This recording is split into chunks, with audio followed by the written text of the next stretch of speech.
OBC की जात आधारित जनगणना करो। ओबीसी की जात आधारित ओबीसी की जात आधारित जनगणना करो। बाल बचाओ। ओबीसी की जात आधारित जनगणना करो, वरना कुर्सी खाली करो।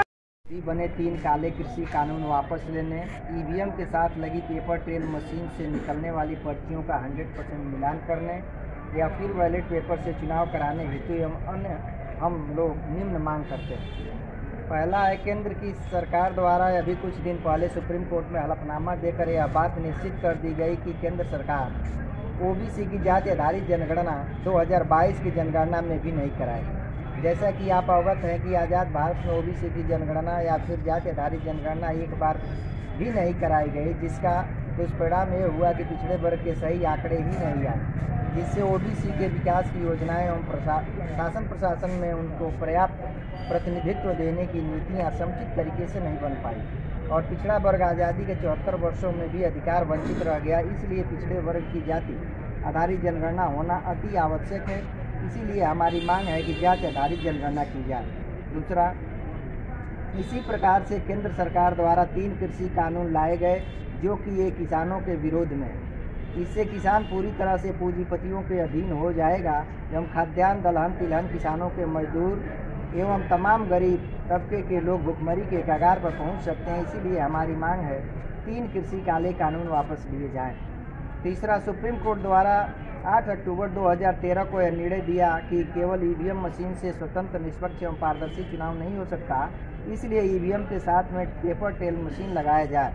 सुप्रीम कोर्ट के आदेश के क्रम में विधानसभा एवं लोकसभा के चुनाव में ईवीएम के घोटाले को रोकने के लिए पेपर ट्रेल मशीन लगाई जा रही है, लेकिन जब तक पेपर ट्रेल से निकलने वाली पर्चियों का 100% मिलान नहीं कराया जाता, तब तक स्वतंत्र निष्पक्ष एवं पारदर्शी चुनाव कराना संभव नहीं है।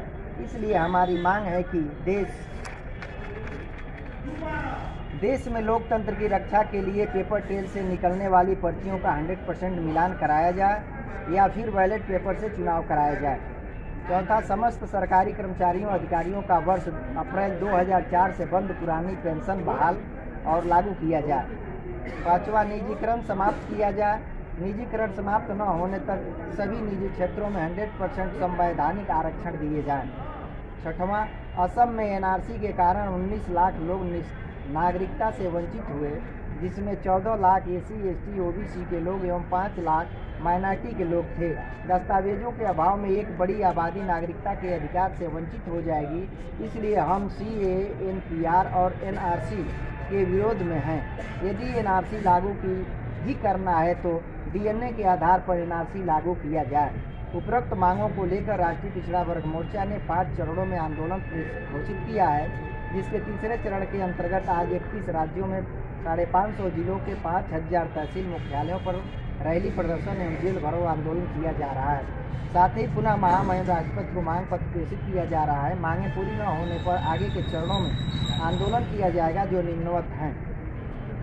5वां चरण 10 दिसंबर 2021 भारत बंद का हम आह्वान करते हैं।